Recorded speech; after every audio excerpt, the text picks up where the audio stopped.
In this video, we're going to talk about how airports are categorized. The airport category is important because that determines how much federal money the airport is eligible to get.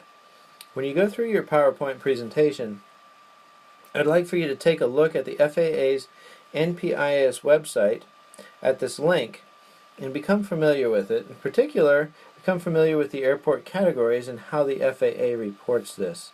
In this video, we're going to talk about the commercial service airports, which can also be called cargo service airports, or which can also be cargo service airports. We'll talk about reliever airports as well.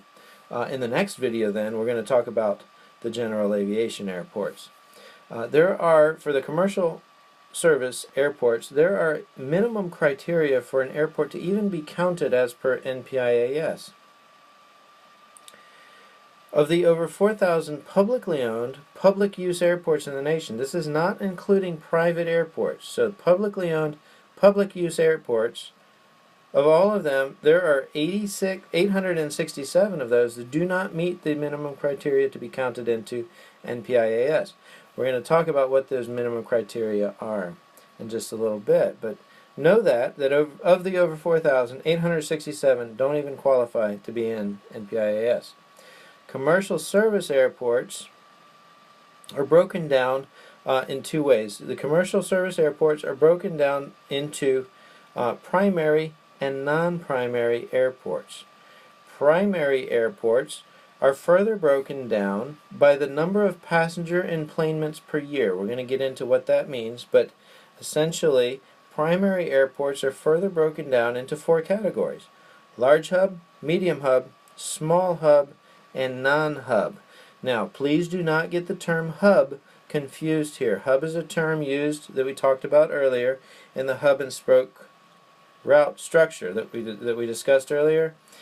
These airports, these primary airports, may or may not be an airline hub, but nonetheless, for the purposes of airport classification, they are called large, medium, small, or non-hub airports. So, same term used in two different contexts.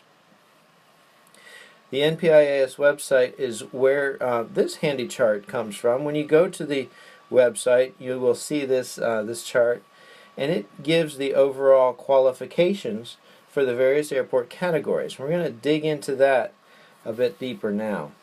So we addressed the term passenger enplanements a little bit earlier. Airports are classified in particular by passenger enplanements.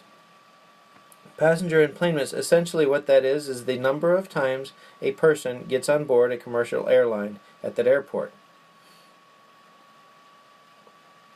Now, across the nation, there are people getting on board commercial airlines all the time, and there is a total number of that. When you go to this website, the Transstats website, it's easy on that website to find the latest total passenger enplanements.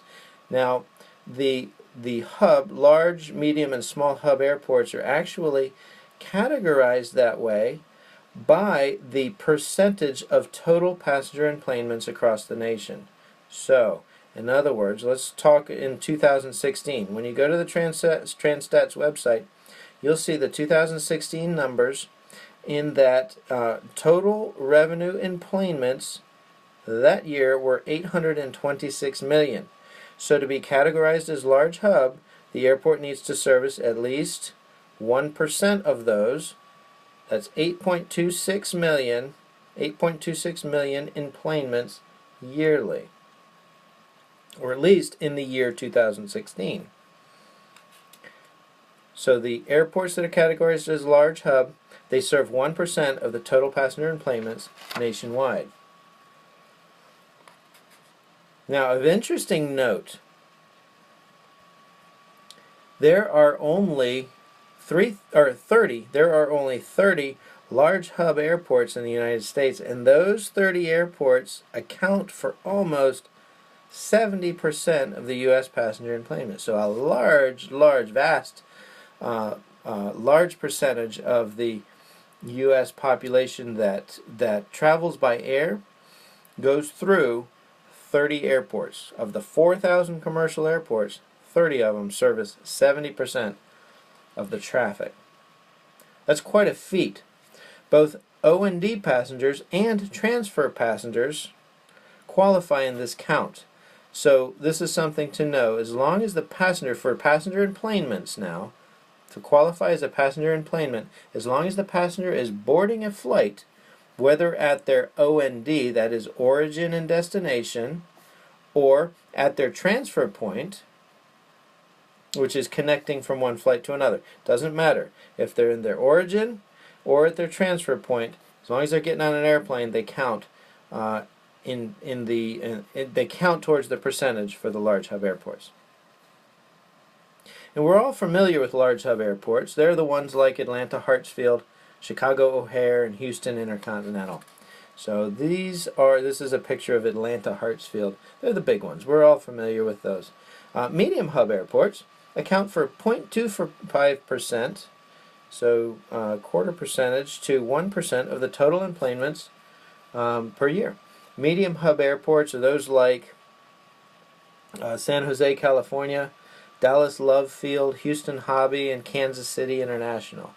They're the ones that we feel are maybe a little bit smaller, but the categories are exactly the same as far as the how to qualify. So you take the total number of passenger enplanements across the nation, and you multiply it times the percentage. You figure out what the percentage is, and then you can determine whether or not it's the medium hub airport. Small hub airports account for 0.05 to 0.25% of total enplanements throughout the year. There are 69 small hub airports that account for approximately 8% of the total revenue passenger enplanements. So as the airports get smaller, there are more of them, and they account for less percentage of the total transfer population. Small hub airports are those like Long Beach, Will Rogers Airport in Oklahoma City, Boise, El Paso. They're the smaller ones. Non-hub airports then, we're working our way down. Non-hub airports are still primary commercial.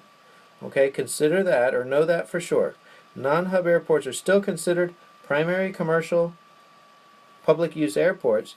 They have at least 10,000 total passenger enplanements per year, up to 0.05% of the total.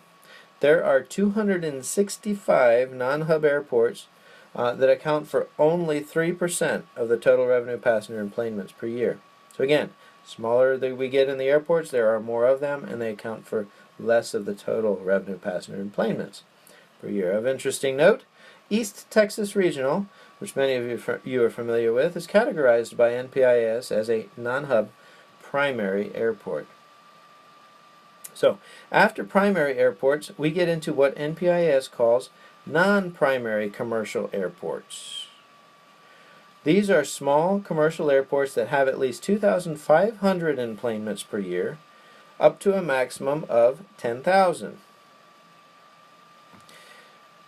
These small airports only count for about 0.1% of total enplanements of the 145 out of the 145 total airports. So there's a whole bunch of airports, and they only account for a very small percentage of total passenger enplanements. Nonetheless, they are still commercial airports. They're still considered an NPIS, but they're considered non-primary airports. Okay. Finally, we'll talk about reliever airports. Reliever airports are designated to do just that. They relieve congestion at the larger airports.